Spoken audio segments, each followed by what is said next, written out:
전염병에 맞서서 이웃을 돌보고 살피는 것은 매우 훌륭한 일이지만, 그렇다고 해서 모든 사람에게 이것을 강요하거나 그렇게 하지 못하는 연약한 믿음의 소유자를 정죄하는 것은 잘못된 것이다 라고 결론을 내립니다.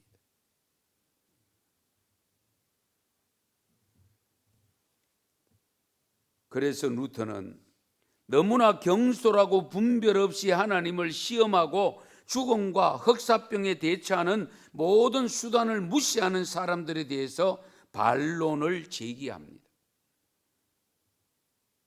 그런 사람들은 약의 사용을 멸시하고 약 사용하면 안 된다 그러고, 흑사병에 감염된 사람이나 장소를 피하지도 않는 사람이 있었다고 합니다. 이렇게 하는 것이 마치 자신들의 강한 믿음을 증명하는 것처럼 생각되죠. 저도 새벽 기도를 계속하고 있습니다마는 자칫 그렇게 비춰질까 염려가 되더라고요. 또 다른 사람 다 다른 교회 다 안 드리는데 우리 교회가 거의 공예배를 드린다고 했을 때 자칫 잘못하면 그것이 나의 의로 드러날 위험이 있습니다.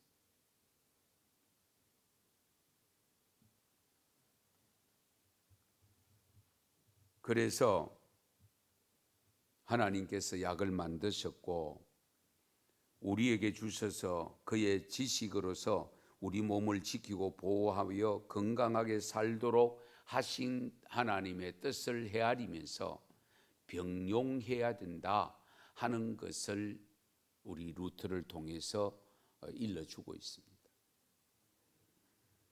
그래서 루터는 뭐라고 권면했냐면, 약을 먹어라, 집과 마당의 거리를 소독해라, 사람과 장소를 피하라, 그렇게 일러주었다. 또 한 사람은 베자라고 하는 사람인데요, 흑사병에 대한 질문들 1579년에 이런 책을 펴냈는데요, 깔뱅의 후계자입니다. 이 베자는 젊은 시절에 흑사병으로 추정된 병을 앓으면서 비로소 자신의 사명을 깨닫고 목회자가 된 사람, 목사가 된 사람. 처음에는 시인이 되려고 했대요. 그런데 이 흑사병이 오는 그 과정을 통해서 자신의 사명이 무엇인가를 깨닫고 목사가 되어서 개혁자로 돌아서게 되었다 하는 이야기입니다. 이 배자에 대한 이야기도 여러 가지 이야기가 있습니다만은 1568년에서 71년 3년 동안 제네바에 흑사병이 발병했을 때에 3,000명의 주민이 생명을 잃었다고 합니다. 3,000명.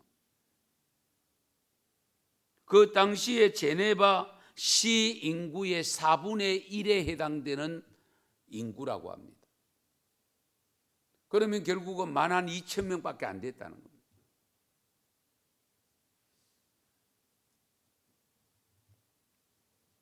이 배자가 1559년 제네바 아카데미가 개원할 때에 초대 학장으로 초대를 받아서 제네바에서 사역을 하기 시작했는데 그때에 당한 일입니다.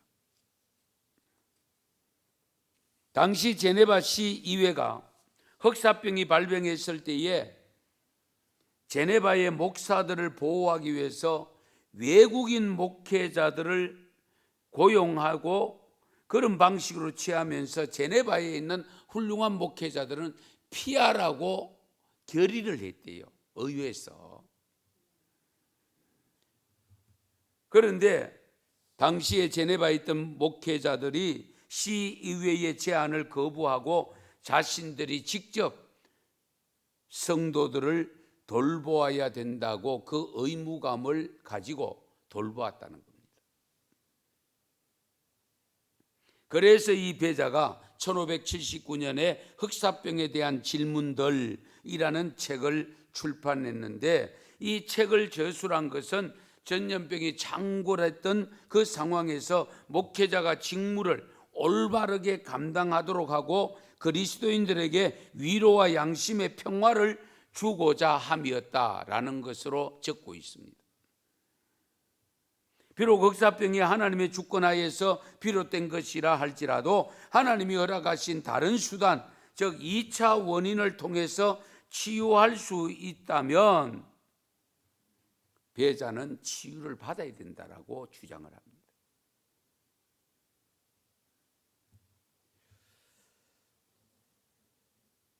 사실 우리 이성과 경험은 빨리 달아나라, 멀리 달아나라, 다 끝나고 천천히 오너라, 이것이 우리의 이성입니다.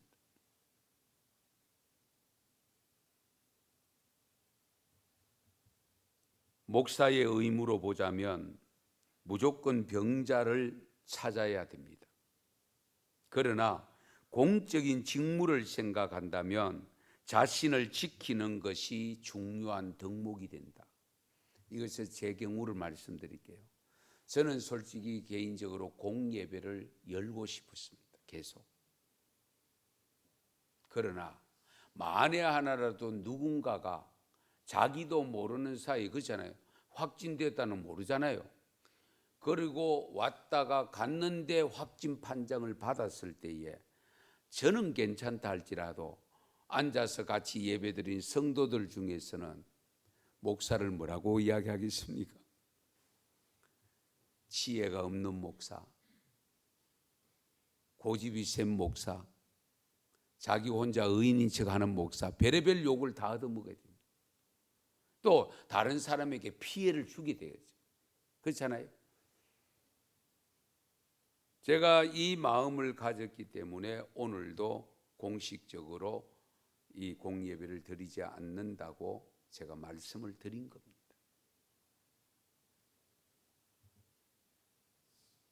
이와 같은 흑사병에 대처했던 우리 루터나 배자나 또 깔뱅이도 있고 쩌빙걸리도 있습니다.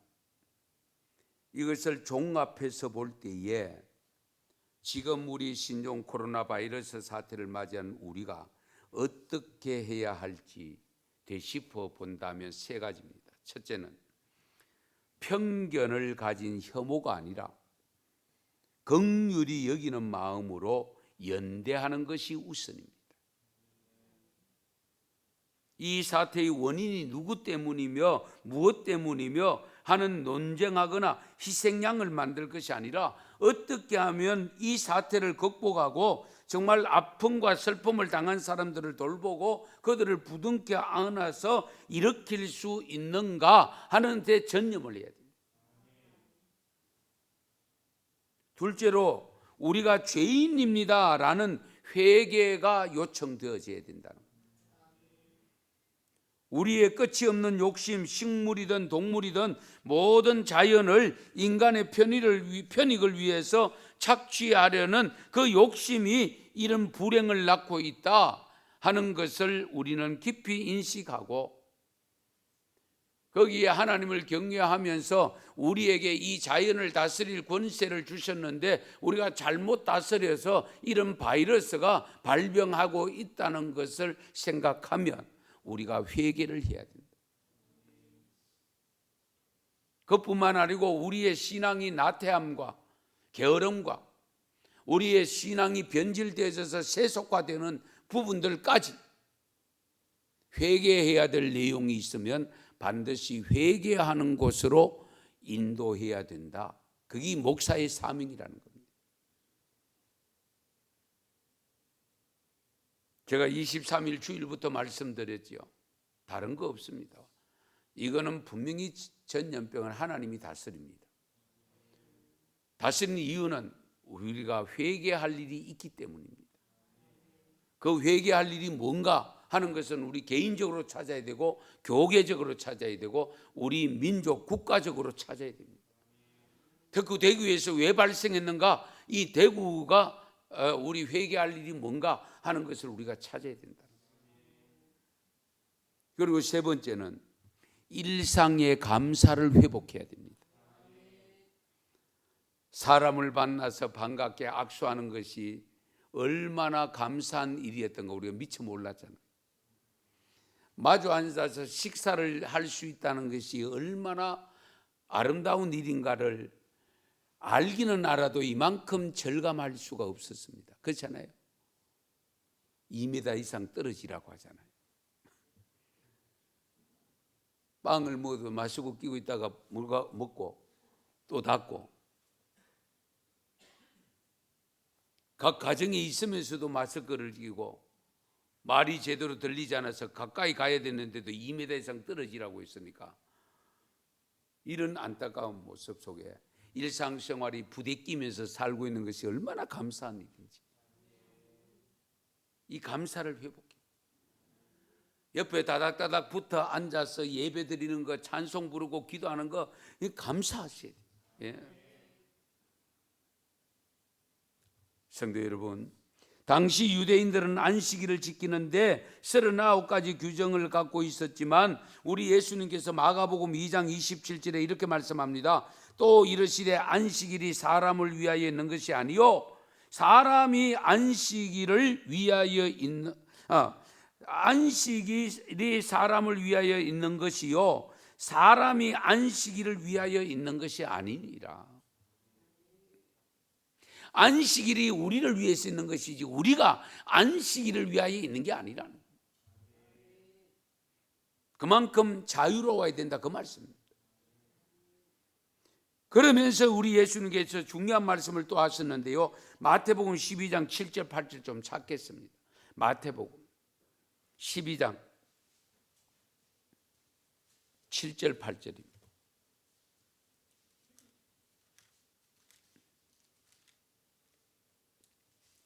12장 7절 8절 우리 같이 읽겠습니다. 나는 자비를 원하고 제사를 원치 아니하노라 하신 뜻을 너희가 알았더라면 무죄한 자를 정죄하지 아니하였으리라. 인자는 안식일의 주인이니라 하시니라. 아멘. 우리 하나님은 자비를 원하고 제사를 원치 않는다. 의식적으로 드리는 예배 중요하기는 하지만 그보다 더 중요한 것이 뭐냐? 긍휼히 여기고 자비를 마음을 가지고 생명을 살리는 일이다. 그걸 지금 강조하십니다. 복음은 율법을 초월합니다. 복음은 은혜입니다. 이 복음이 율법화가 되어져서 우리의 삶을 억지로 얽어매는 것이 되어서는 안 된다는 겁니다. 그렇다고 해서 무조건 방임해야 되느냐? 아닙니다. 그것도 조심해야 됩니다. 다만 우리 하나님의 말씀과 예수님의 가르침의 근본적인 의미를 깨달아야 된다. 주일을 지킬 때에 하나님이 주신 은혜로 지켜야 됩니다. 벌을 생각하면서 그대로 하지 않으면 마치 율법을 범한 큰 죄를 지어서 하나님의 진노하심을 받는 것처럼 생각하면서 억지로 지키는 것이 아니라 은혜를 감사하는 마음으로 지키는 그 주일이 되어야 된다. 안 하면 벌 받을까? 그 수준을 넘어서야 됩니다.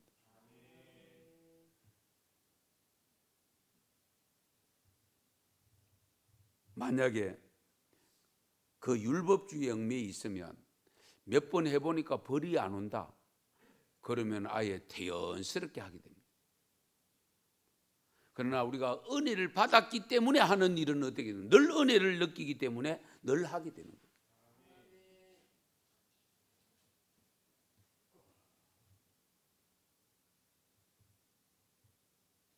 우리가 선한 일과 생명을 살리는 일을 도모하는 주일이 되도록 힘써야 됩니다. 그래서 사실은 주일날 가끔 보면 오늘날 현대인들이 1시간 의식적인 예배 드리고 가서 오락을 하는 경우들도 없지 않아 있잖아요. 우리 학생들 오락하면 안 돼요. 주일날